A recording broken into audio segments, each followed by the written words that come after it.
Hello बच्चों, कैसे हैं आप सभी। उम्मीद करता हूँ बहुत अच्छे हैं और पढ़ाई को अच्छे से कंटिन्यू कर रहे हैं।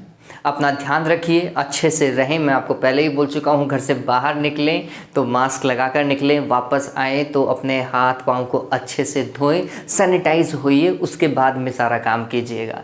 सुरक्षा और हेल्थ की जिम्मेदारी अब आप लोगों पर ही है, ये बात ध्यान में रखना। कोई आपको अलग से कोई आने वाला नहीं है आपके लिए। आपकी हेल्थ के लिए जिम्मेदार सिर्फ और सिर्फ अब आप ही हैं, ये ध्यान में रखिएगा।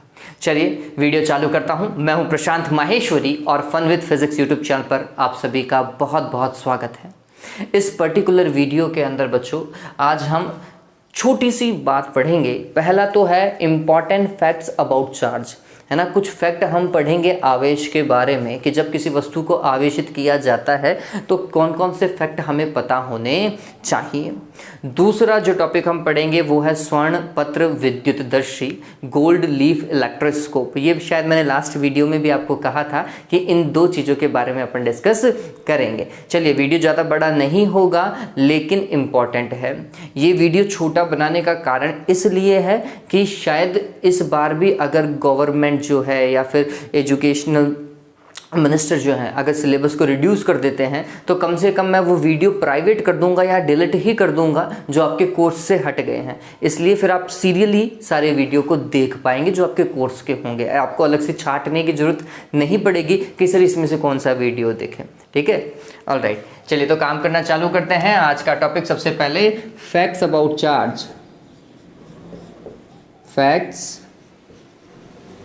About charge.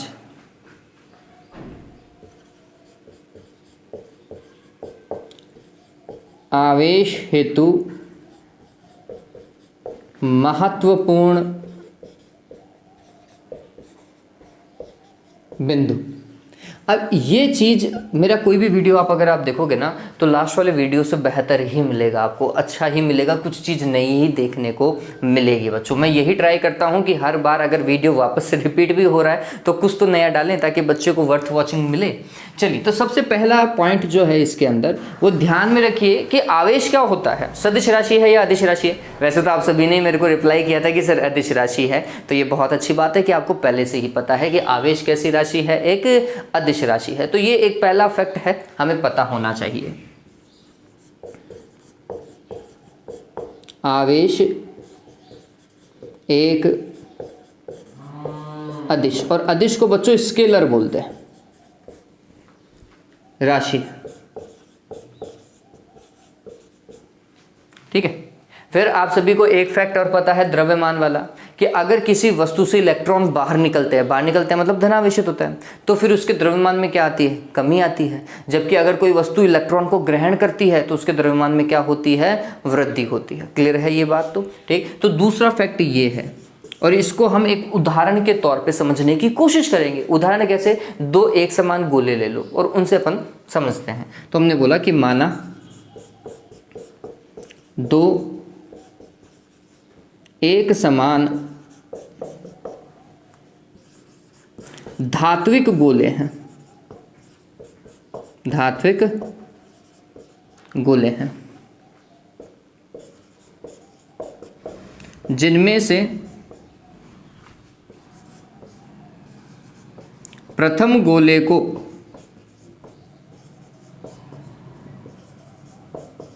धनावेशित किया जाता है, धनावेशित किया जाता है। कुल मिलाकर के इलेक्ट्रॉन त्यागता है। धनावेशित करने के लिए क्या करेगा, इलेक्ट्रॉन त्यागेगा वो, है ना, इलेक्ट्रॉन त्यागता है। ठीक है, किया जाता है तो उसके द्रव्यमान में कमी आती है। ये सभी को पता है ना। हम सिर्फ एक बार के लिए रिपीट टेलीकास्ट कर रहे हैं उस चीज का ताकि एक ही जगह उस चीज को पढ़ सके। ठीक है, और दूसरे गोले को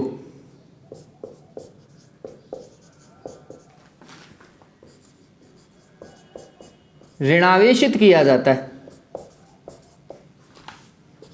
ऋणावेशित किया जाता है। अगर ऋणावेशित करोगे तो इलेक्ट्रॉन को क्या करेगा, ग्रहण करेगा। तो हमने लिखा है इलेक्ट्रॉन ग्रहण करता है, ग्रहण करता है। अरे ये सभी को पता है ना देवताओं, ठीक है। इलेक्ट्रॉन ग्रहण करता है तो उसके द्रव्यमान में क्या आती है बच्चों, वृद्धि होती है। क्लियर हो गया, ये दो फैक्ट क्लियर है, ठीक है। तीसरा समझिए, ये हालांकि आपको आगे जाकर के ज़्यादा समझ में आएगा जब हम आवेशों के गुणधर्म पढ़ेंगे, लेकिन अभी भी याद रख लीजिएगा। याद रखने के लिए बहुत इंपॉर्टेंट फैक्ट है कि किसी वस्तु के आवेशित होने का वास्तविक परीक्षण जो है वो प्रतिकर्षण का गुण है। ये बात ध्यान में रखना, आकर्षण नहीं, ठीक है।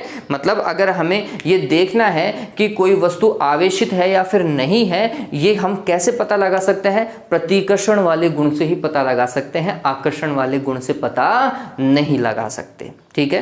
क्यों नहीं लगा सकते, चलो वो भी मैं समझाने की कोशिश करूंगा, लेकिन एक बार के लिए लिख लीजिए, लाइन बहुत ज्यादा इंपॉर्टेंट है। ये दोनों पॉइंट इंपॉर्टेंट हैं, इनसे सवाल पूछे गए हैं, और ये सारे पॉइंट ऐसे ही हैं जिनसे सवाल पूछे गए हैं। चाहे आप नीट में देख लो, चाहे आईआईटी में देख लो, इनसे सवाल पूछे गए हैं। किसी वस्तु के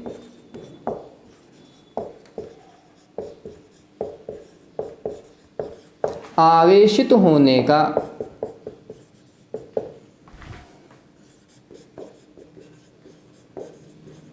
वास्तविक परीक्षण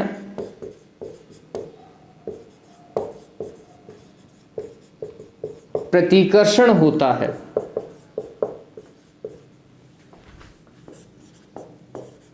न कि आकर्षण, न कि आकर्षण। चलो अब इस चीज को एक बार के लिए समझाने की कोशिश करता हूं कि ऐसा क्यों बोला गया है। देखिए, मान लीजिए कि हमारे पास में जो है एक वस्तु है,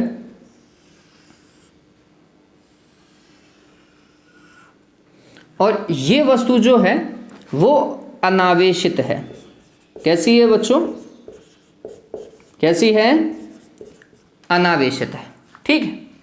अब अगर मैं इस अनावेशित वस्तु के पास में टच नहीं करवा रहा हूं, पास में एक आवेशित वस्तु को लेकर के आ रहा हूं, ये आवेशित है, और लेट सपोज कीजिए प्लस का चार्ज है इस वस्तु के पास में। कैसा चार्ज है, प्लस का चार्ज है। तो क्या होगा, इसके प्लस के चार्ज के कारण इस अनावेशित वस्तु के जितने मुक्त इलेक्ट्रॉन है वो इधर आ जाएंगे, और इसका धनात्मक आवेश फिर इधर हो जाएगा। ऐसा ही होगा, प्रेरण होगा ना भाई, पास में लेकर के आओगे। किसी आवेशित वस्तु के पास में जब अनावेशित वस्तु को लाते हैं तो प्रेरण के कारण निकटवर्ती सिरा तो विपरीत आवेश से, इसके विपरीत आवेश से, और दूरस्थ सिरा समान प्रकृति के आवेश से प्रेरित होता है। ऐसा ही हम कहते हैं, यही रीजन है ना भाई, ठीक। तो अब क्या होगा देवताओं, समझो, इसका प्लस इसके माइनस को अपनी ओर क्या करेगा, आकर्षित करेगा। पास में भी है, दूरी कम है, ज्यादा आकर्षित होगा। ये प्लस वाला जो है वो दूर है, इसलिए प्रतिकर्षित तो करेगा लेकिन कम प्रतिकर्षित करेगा। आकर्षण बल क्या होगा, ज्यादा होगा। आकर्षण बल ज्यादा होगा तो ये वस्तु कहाँ की ओर खिंचेगी, कहाँ की ओर खिंचेगी, इस आवेशित गोले की ओर खिंचेगी। सोचिए, अनावेशित थी फिर भी क्या हो रही है, आकर्षित हो रही है। अनावेशित वस्तु आकर्षित होती है, किससे, आवेशित वस्तु से। ध्यान में रख लीजिएगा, ये एक फैक्ट है, ठीक है।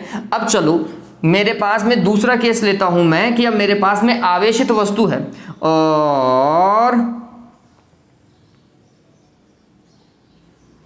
इस आवेशित वस्तु को लेट सपोज करो इसके पास में प्लस का चार्ज है। जब मैं इस आवेशित वस्तु के पास में एक और आवेशित वस्तु लाऊंगा, लेट सपोज करो ये दूसरी भी आवेशित वस्तु है, तो ये दोनों एक दूसरे को क्या करेंगी, प्रतिकर्षित करेंगी। सिंपल सा कॉन्सेप्ट है, ठीक है। और यही आवेशित वस्तु प्लस की है ना, वस्तु ये है जिसका परीक्षण करना है, इसी वस्तु का परीक्षण करना है। और अब मैं इसके पास में एक दूसरी आवेशित वस्तु लेकर के आऊंगा जो कि क्या है, माइनस के चार्ज से चार्ज है, ठीक है। तो क्या होगी, यह आकर्षित होगी। तो आप गौर करेंगे, ये आवेशित वस्तु जो है, आवेशित वस्तु जो है वो एक बार प्रतिकर्षित हो रही है, एक बार आकर्षित हो रही है, जबकि अनावेशित वस्तु हमेशा से ही आकर्षित होगी। ये बात ध्यान में रखना। तो इन दोनों में डिफरेंस किसका है भाई? प्रतिकर्षण का है।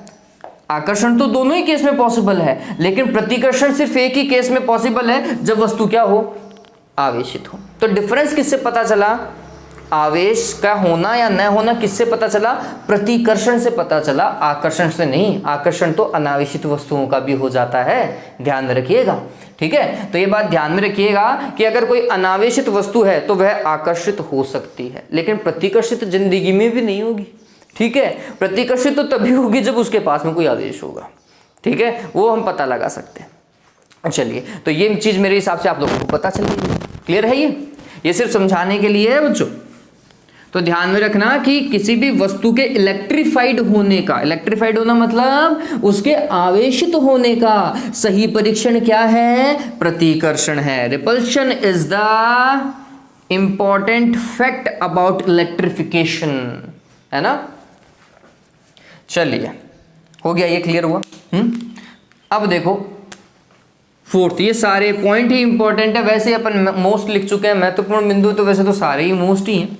ये और ज़्यादा इंपॉर्टेंट है कि कोई वस्तु आवेशित है या फिर आवेशित नहीं है, किसी वस्तु के पास में आवेश है या फिर नहीं है। इसके लिए हम कुछ उपकरणों का उपयोग करते हैं और उन उपकरणों से हमें पता चल जाता है कि वस्तु आवेशित है या फिर अनावेशित है। वो उपकरण कौन से, जिससे आवेशों का संसूचन किया जाता है?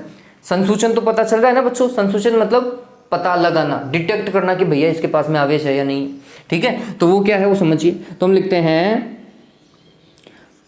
आवेश के संसूचन हेतु, आवेश के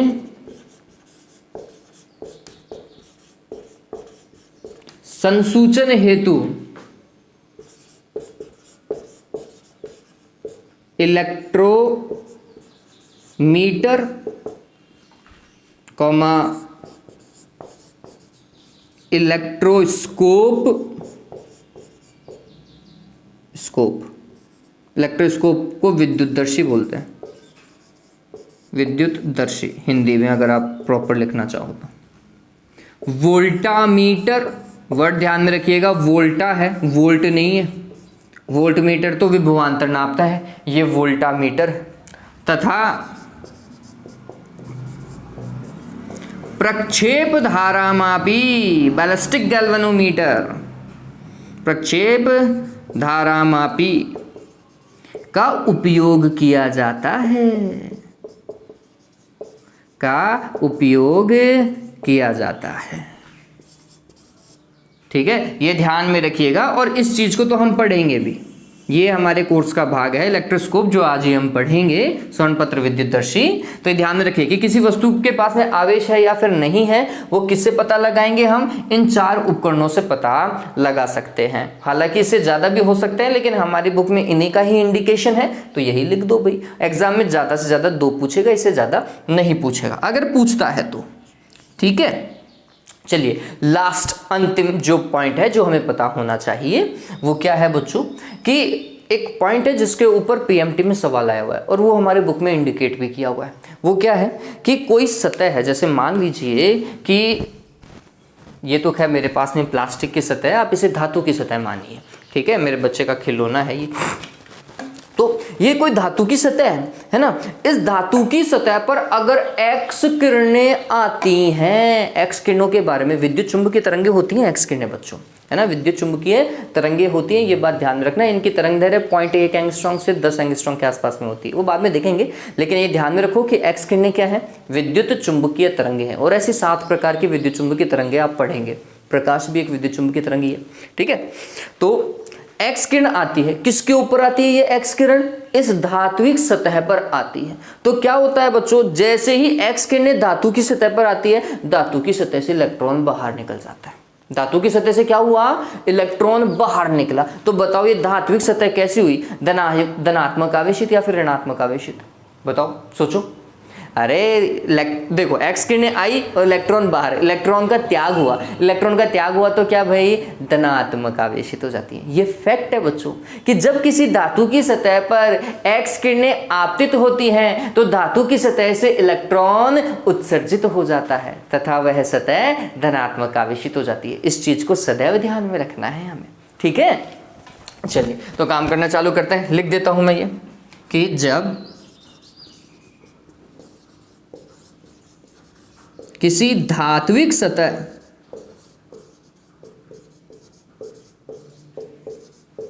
पर एक्स किरणें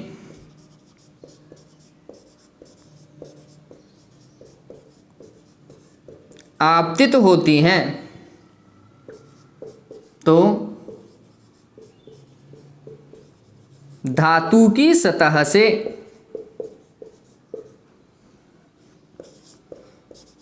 इलेक्ट्रॉन्स क्या होते हैं बच्चों, उत्सर्जित होते हैं तथा धातु सतह कैसी हो जाती है, धनावेशित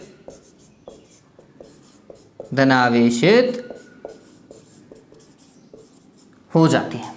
ठीक है, ये उतार लीजिए, जल्दी से उतारो और मैं एक बार वीडियो को चेक कर लेता हूं। जल्दी से इस चीज को उतारे बच्चों। उम्मीद है ये समझ में आया होगा आप सभी को। ओके चलो, अभी तक तो बिल्कुल ठीक ही चल रहा है, कहीं कोई दिक्कत नहीं नज़र आ रही मेरे को। आप चाहें तो लिख लीजिएगा एक्स किरणों के बारे में। क्या बताया था मैंने कि एक्स किरणें कैसी होती हैं बच्चों, कैसी होती हैं, विद्युत चुंबकीय विकिरणें। अपनी कॉपी में ऊपर लिख लीजिएगा कि विद्युत चुंबकीय विकिरणें हैं और तरंग दैर्घ्य लगभग 10 एंगस्ट्रॉम के आसपास है ना, 0.1 एंगस्ट्रॉम से 10 एंगस्ट्रॉम के आसपास।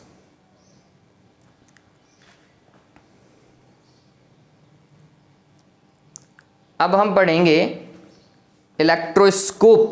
नेक्स्ट टॉपिक क्या है हमारे पास में, इलेक्ट्रोस्कोप है नेक्स्ट टॉपिक। उतारें पहले इसे और नोट्स यहीं से ही कॉपी करेंगे भाई, मैं आपको अलग से नोट्स नहीं दूंगा। मुझे लगता है कि जो मैं बोर्ड पे करवाता हूँ वो बच्चे बहुत आसानी से याद कर पाते हैं, तो मैं सारी चीज़ें यहाँ उतार दूंगा, वही चीज़ याद करनी है। और ये मान के चलिए कि एग्जाम में कोई भी चीज़ बाहर से नहीं आएगी। इवन इतने सारे न्यूमेरिकल हम कर लेंगे कि चांस ही नहीं है कि कोई चीज़ बाहर से आए।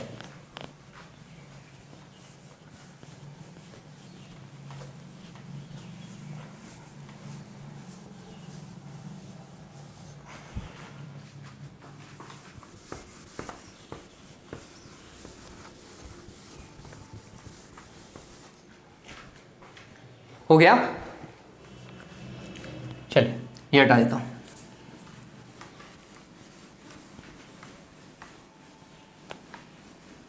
नेक्स्ट टॉपिक क्या डालना है, इलेक्ट्रोस्कोप। और एक आप सभी से रिक्वेस्ट है कि इस चैनल को, इन वीडियोस को जितना हो सके उतना शेयर कीजिए, जितना हो सके उतना शेयर कीजिए बच्चों, अपने स्कूल फ्रेंड्स के साथ में, अपने कम्युनिटी के साथ में, जहां आप रहते हैं उनके साथ में। अगर कोई है आपका फ्रेंड जो कि 12th के अंदर है तो प्लीज़ शेयर कीजिए। इवन 10th में भी है तो शेयर कीजिए, क्योंकि 10th के मैथमेटिक्स की वीडियो भी हम अपलोड कर रहे हैं, ठीक है। और पूरी कोशिश करेंगे बच्चों कि आपको अच्छे से समझ में आए। ऑलराइट, चलिए तो नेक्स्ट टॉपिक है हमारे पास में electroscope.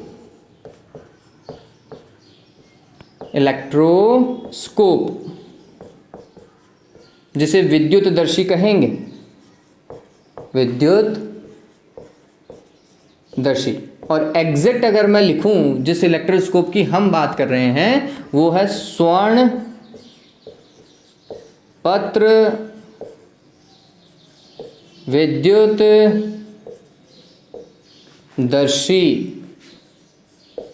Gold leaf electroscope. Gold leaf electroscope है। पहले तो ये समझिए कि इसका उपयोग क्यों किया जाता है, जो मैंने अभी थोड़ी देर पहले लिखा। क्या भाई, कि किसी वस्तु पर आवेश के संसूचन हेतु किसका उपयोग किया जाता है? विद्युतदर्शी का उपयोग किया जाता है। ये बात ध्यान में रखिएगा, एग्जाम में अगर सवाल आएगा तो यही आएगा कि स्वर्णपत्र विद्युतदर्शी का क्या उपयोग है। आपका आंसर क्या होना चाहिए कि आवेश के संसूचन हेतु इसका उपयोग किया जाता है। सिंपल सा एक लाइन लिख दीजिएगा, है ना। हालांकि आवेश के संसूचन के साथ में ये आवेश की प्रकृति को भी बताता है कि धनात्मक आवेशित है, ऋणात्मक आवेशित है, ये भी हम पता लगा सकते हैं इससे। इसका उपयोग विभवांतर के मापन में भी किया जा सकता है। लेकिन अभी हमारे लिए इंपॉर्टेंट क्या है बच्चों? आवेश का संसूचन है जो हम लिखेंगे। ये बात क्लियर है? एग्जाम में आएगा तो यही आएगा, ध्यान में रख लीजिएगा। इसकी कोई कार्यविधि नहीं आने वाली, डायग्राम भी चांसेस नहीं है, क्योंकि अपना 2 नंबर का सवाल नहीं बिगाड़ने वाला। 1 नंबर में आएगा तो सीधा सीधा सिर्फ काम ही पूछेगा कि क्या काम करता है, ठीक है। 2 नंबर का सवाल इसके लिए तो नहीं बिगाड़ेगा, ये बात ध्यान में रखो। लेकिन तो भी वर्किंग समझना हमारा दायित्व है। चलिए क्या होता है वो समझिए। तो इसके अंदर बच्चों हमारे पास में एक कांच का जार होता है। ये कांच का क्या है बच्चों? जार है। अब मेरा डायग्राम कितना बढ़िया बनेगा ये तो भगवान मालिक है, लेकिन आपका बढ़िया बन जाएगा। आप तो स्केल यूज करते हो ना। तो ये एक कांच का जार है बच्चों, है ना, ये वाला। और इस कांच के जार का मुख जो है वो कॉर्क के द्वारा बंद कर दिया जाता है। कॉर्क तो समझते हो, कॉर्क क्या होता है? अरे समझते हो नहीं समझते हो? चलो एक एग्जाम्पल मैं बताता हूं आपको। कॉर्क का एक अच्छा एग्जाम्पल कहाँ पर होगा? कहाँ पर होगा? रबड़ का पार्ट कहाँ लगा हुआ होता है? आपने अगर देखा हो कुछ बॉटल्स के अंदर, वैसे स्पेसिफिक अगर मैं बात करूँ तो वाइन्स की जो बॉटल होती है, जो कि सभी बच्चों ने नहीं देखी होगी, आई एम श्योर। जो वाइन की बोतल होती है ना, शराब की बोतल जो होती है बच्चों, उस शराब की बोतल का ऊपर वाला पार्ट जो है, इतना पार्ट जो है, उसमें एक प्लास्टिक का पार्ट लगा हुआ होता है बिल्कुल बंद करने के लिए, कि शराब का एक कतरा भी वेस्ट नहीं हो। पानी का कतरा वेस्ट हो सकता है, दुनिया में पानी बहा सकते हो आप, शराब का एक भी कतरा वेस्ट नहीं होना चाहिए भैया। सोचो, मेंटलिटी देखो इंसान की। तो ये ऊपर ढकने के लिए वो क्या लगाते हैं? एक या तो प्लास्टिक का एक पूरा का पूरा नोब आता है। अदरवाइज आपने देखा होगा कि बहुत बार, अगर आपने वर्ल्ड कप और ये देखा है बच्चों, देखा ही होगा नो डाउट, तो वर्ल्ड कप में जब फाइनल मैच होता है, फाइनल मैच के बाद में सभी पार्टी करते हैं, और पार्टी करते ही शैंपेन की बोतल को खोला जाता है, टक करके निकाला जाता है। वो जो टक करके वो जो क्या कहते हैं, वो लकड़ी का एक नोब लगा हुआ होता है ऊपर फिक्स, इतना मोटा होता है, इतना बड़ा होता है, लकड़ी का नोब फिक्स किया जाता है, ठीक है। वो लकड़ी का नोब ही क्या है वास्तविकता में? एक कॉर्क है, जो कि विद्युत रोधी होता है, क्योंकि आप सभी को पता है सूखी लकड़ी क्या होती है? विद्युत रोधी होती है। प्लास्टिक का टुकड़ा क्या होता है? विद्युत रोधी होता है, ठीक है। तो ये सारे के सारे क्या होते हैं? कुचालक पदार्थ के, विद्युत रोधी पदार्थ के बने हुए होते हैं, ये कॉर्क बोलते हैं इनको, ठीक है। उससे हमने इसको क्या कर रखा है? ढक रखा है। और इस कांच के जार में एक धात्विक छड़ होती है, एक ऊर्ध्वतः धात्विक छड़ होती है। इस ऊर्ध्वतः धात्विक छड़ के निम्नतम छोर पर, कौन से छोर पर बच्चों? निम्नतम छोर पर, नीचे ही नीचे वाले छोर पर सोने की पतली पत्तियों को संयोजित कर दिया जाता है। ये जो ये देख रहे हो ना आप, ये क्या है? ये सोने की पत्तियां हैं। ये किसकी पत्तियां हैं? सोने की, गोल्ड की बनी हुई है। सोचो महंगा होगा भाई, है ना। गोल्ड लीफ बोलेंगे हम इन्हें, गोल्ड लीफ, सोने की पत्तियां। डन हो गया। और ये क्या है? धात्विक छड़ है। ये क्या है बच्चों? धात्विक छड़ है। फिर इस धात्विक छड़ के ऊपरी छोर पर एक धात्विक चकती लगी हुई होती है। ये क्या है? धातु की बनी हुई चकती। चकती तो समझते हो ना, डिस्क प्लेट, है ना, जिसमें अपन खाना खाते हैं। धात्विक चकती जिसे मैं कहूंगा हिंदी में, नहीं तो आप इंग्लिश में लिख दीजिए जार क्या, डिस्क बोलते हैं। और ये क्या है? कांच का जार है।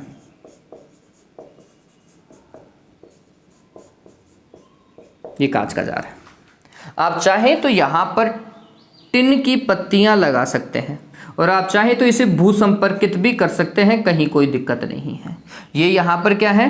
टिन है, टिन की परत लिख देता हूं मैं, टिन की परत। और अगर ये नहीं भी लगाओगे तो भी कोई दिक्कत वाली बात नहीं है बच्चों, कुछ किताबों में ये लगाई हुई है, कुछ किताबों में नहीं लगाई, तो इसमें कोई फर्क नहीं पड़ेगा। आप चाहें तो इसे यहाँ से भूसंपर्कित भी कर सकते हैं, कहीं कोई दिक्कत नहीं है, कोई वो इशू नहीं है। चलिए, तो अब काम क्या है वो समझिए बच्चों। इसके अंदर, एक मिनट रुको, मैं इसको थोड़ा सा, ये कॉर्क है, क्या होता है वो समझिए। लेट सपोज करो हमारे पास में एक अनावेशित वस्तु है। कैसी वस्तु है? अनावेशित। अनावेशित मतलब उसके पास में कोई मुक्त आवेश नहीं है, ऐसा। तो अगर किसी अनावेशित वस्तु को लेकर के आओगे, या अनावेशित क्षण मान लीजिए, इसके पास में कोई चार्ज ही नहीं है, और इस अनावेशित वस्तु को आपने टच करवाया, किससे? इस धातु की चकती से।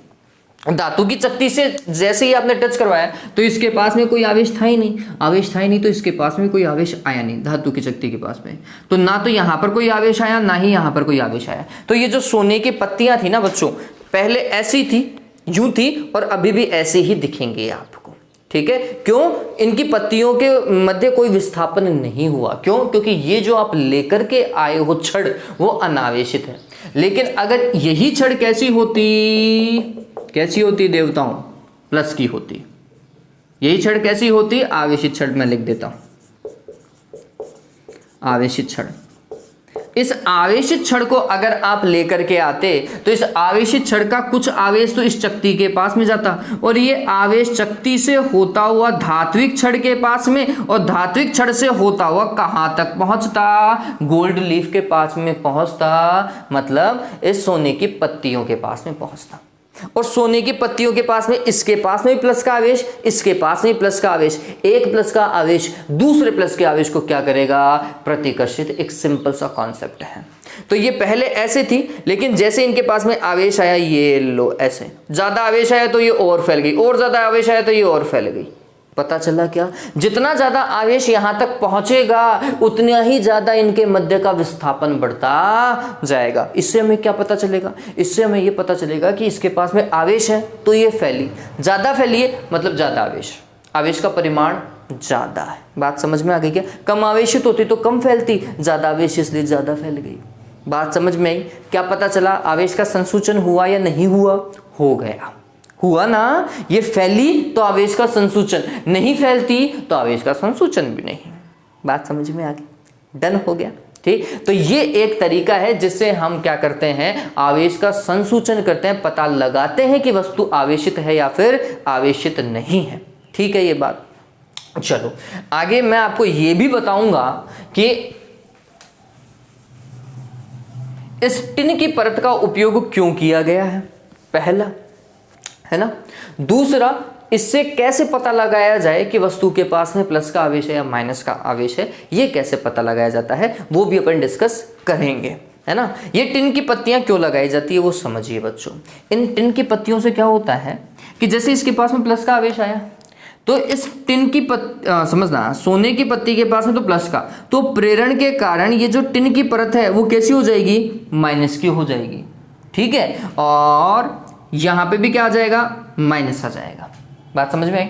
ठीक है। इस तरफ माइनस, इस तरफ प्लस, इस तरफ माइनस, इस तरफ प्लस हो जाएगा, ठीक है। अभी मैं माइनस को ही शो कर रहा हूं, आपको शो नहीं करना, सिर्फ समझा रहा हूं। तो क्या हुआ? ये प्लस और ये माइनस एक दूसरे को क्या करेंगे? आकर्षित, तो ये पत्ती और फैल जाएगी। ऐसा क्यों किया गया?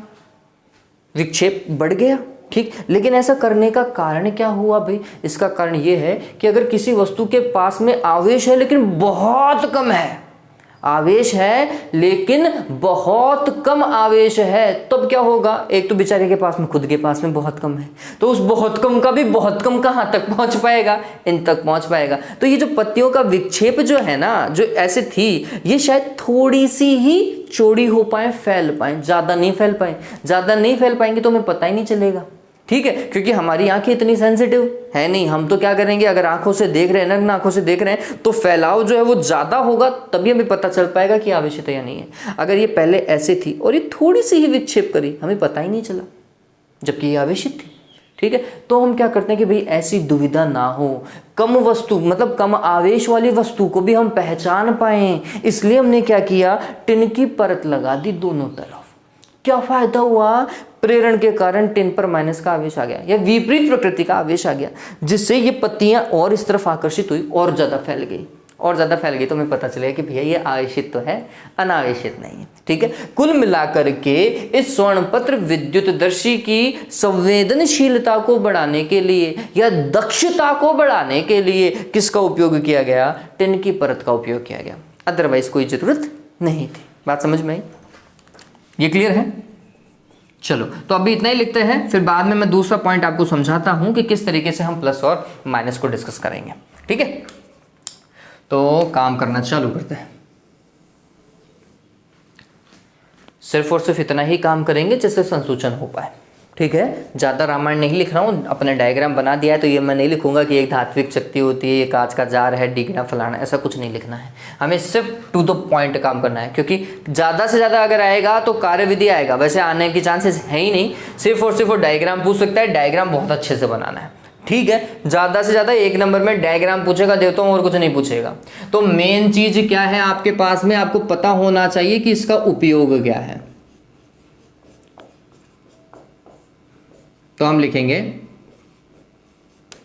स्वर्णपत्र विद्युतदर्शी वह उपकरण है जिसकी सहायता से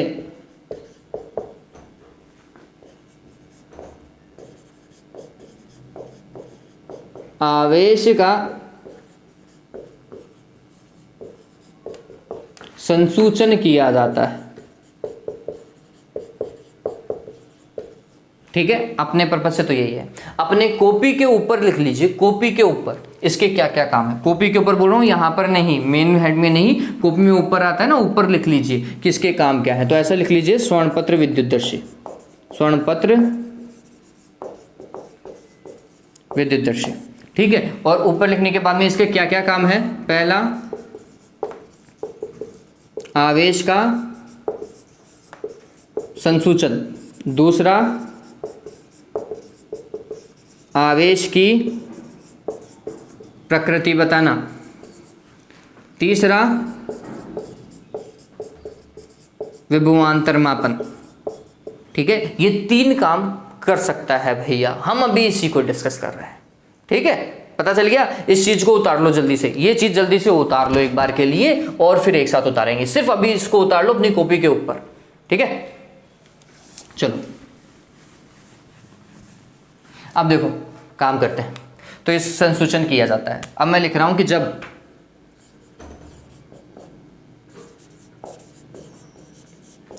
किसी छड़ को हम ये नहीं लिख रहे कि आवेशित है या फिर अनावेशित है, किसी छड़ को धात्विक चक्ति से स्पर्श कराया जाता है, स्पर्श कराया जाता है, तो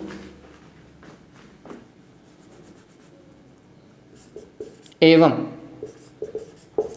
स्पर्श कराने पर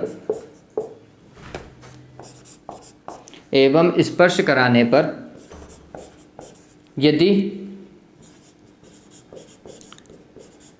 स्वर्ण पत्र पर या स्वर्ण पत्रों के मध्य कोई फैलाव नहीं होता, कोई फैलाव नहीं होता है, तो यह संसूचित करता है, तो यह संसूचित करता है कि छड़ अनावेशित है। छड़ क्या है बच्चों? अनावेशित है। ठीक है, अब नेक्स्ट केस पढ़ते हैं इसका। जब किसी छड़ को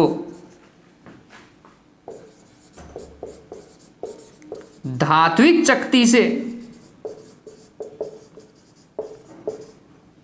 चकती से स्पर्श कराने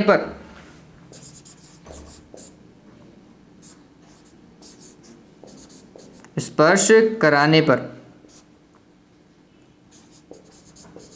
स्वर्ण पत्रों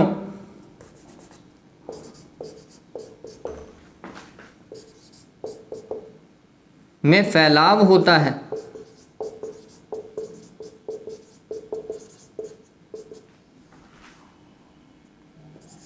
वे अपने या अपनी प्रारंभिक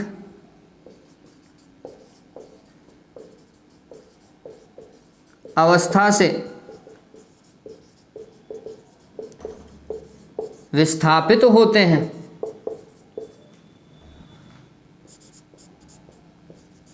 तो यह प्रदर्शित करता है कि छड़, ये वाली छड़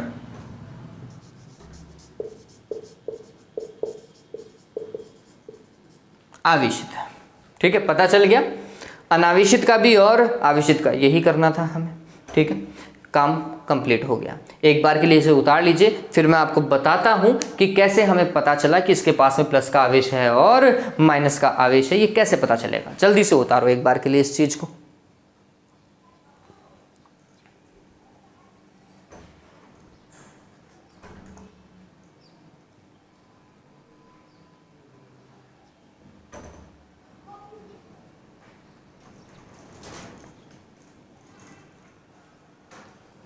उम्मीद करता हूँ ये चीज़ समझ में आई होगी बच्चों आपको। और एक प्लीज़ कमेंट बॉक्स में लिख करके बताएं कि आपको वीडियो समझ में आया या फिर नहीं आया, ताकि अगर आपको आ रहा है तो बहुत बढ़िया, ये मेरे लिए बहुत अच्छी बात है कि हाँ मेरा पढ़ाया हुआ समझ में आ रहा है। अगर नहीं आ रहा है तो फिर नेक्स्ट वीडियो के अंदर और एफर्ट मारने की ज़रूरत पड़ेगी मेरे को। ठीक है, और वो मैं करूँगा बच्चों, मैं मेरा पूरा प्रयास करूँगा कि आपको अच्छे से समझ में आए। चलिए काम करना चालू करें, ये क्लियर है? चलो, तो ये थ्योरी इतनी इनफ है, मोर देन इनफ है इवन। अब देखो हम कैसे पता लगाते हैं कि वस्तु आवेश मतलब धनात्मक आवेशित है या फिर ऋणात्मक आवेशित है। इसका एक तरीका है। इसका क्या तरीका है कि हमने क्या किया बच्चों,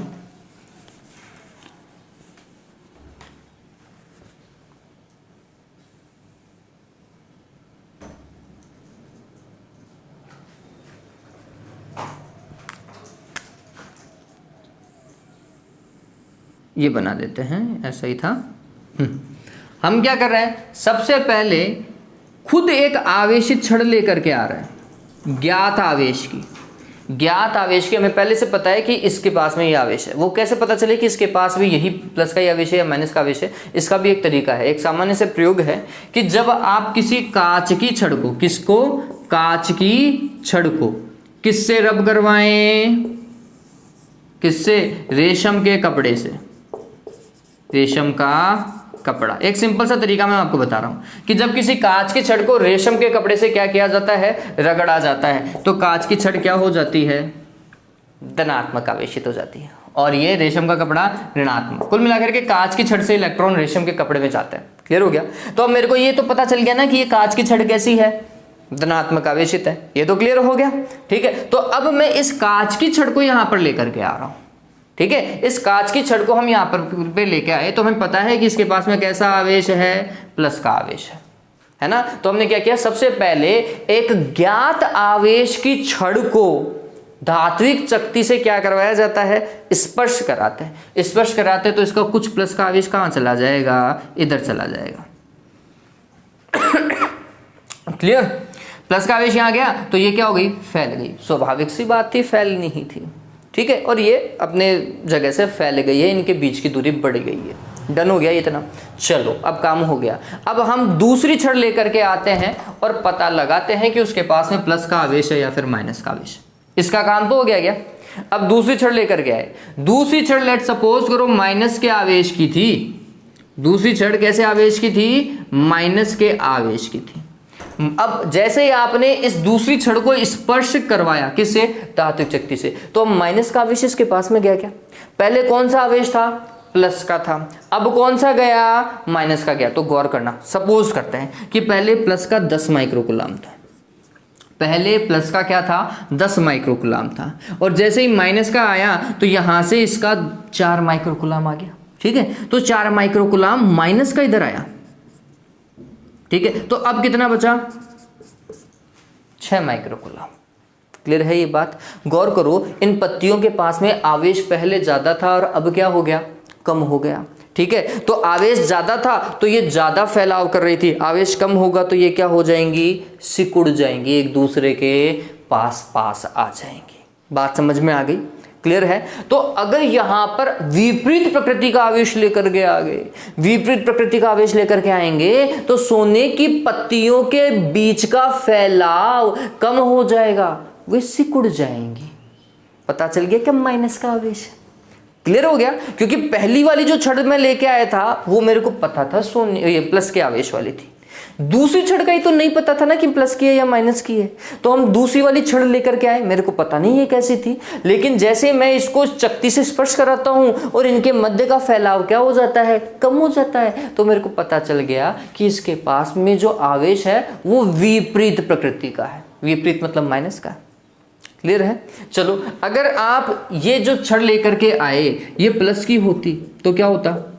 तो हमने बोला अगर प्लस की लेकर के आते तो 10 माइक्रोकूलम तो पहले से था और 4 और जुड़ गया, 4 इससे आया, टोटल कितना हो गया? 14 माइक्रोकूलम। आवेश बढ़ गया, ज्यादा आवेश आया, ज्यादा आवेश आया तो प्रतिकर्षण भी ज्यादा होगा भैया, है ना? कम आवेश कम प्रतिकर्षण, ज्यादा आवेश ज्यादा प्रतिकर्षण। ठीक है, ये बात समझ में आई? तो पहले इतनी थी, ज्यादा आवेश आते और फैल गई। ठीक है, तो हमने बोला कि अगर फैलाव प्रारंभ के दृष्टिकोण से और बढ़ गया तो भाई समान प्रकृति का आवेश, और अगर फैलाव प्रारंभ के दृष्टिकोण से कम हो गया तो विपरीत प्रकृति का आवेश। क्लियर? ठीक है, ये चीज ध्यान में रखो। ये सिर्फ और सिर्फ एक सोचने समझने की क्षमता है और कुछ नहीं, कि हमें कैसे पता चले। डन हो गया? विभवांतर वाला हमारा कोई पार्ट है ही नहीं, ये तो कई बुक्स में इवन डिस्क्राइब भी है। ठीक है, कुछ किताबों में, कुछ किताबों में नहीं है, तो ये ध्यान रखो। लेकिन हमारा मेन मोटो क्या है वो ध्यान में रखिए कि स्वर्ण पत्र विद्युतदर्शी का उपयोग क्यों किया जाता है? क्यों किया जाता है? आवेश के संसूचन हेतु। बात खत्म। ठीक है, डायग्राम बना करके आओ, खत्म किस्सा हो गया। चलिए, तो उम्मीद करता हूं ये चीज आपको अच्छे से समझ में आई होगी। चीजें अगर समझ में आए, वीडियो आपको अच्छा लगे तो प्लीज इस वीडियो को जितना हो सके उतना लाइक करो। एक बार ही लाइक कर सकते हो, लेकिन शेयर तो बहुत बार कर सकते हो। चलिए, तो इसको शेयर करना मत भूलिएगा। आज के लिए इतना ही बच्चों। Have a good day and take care.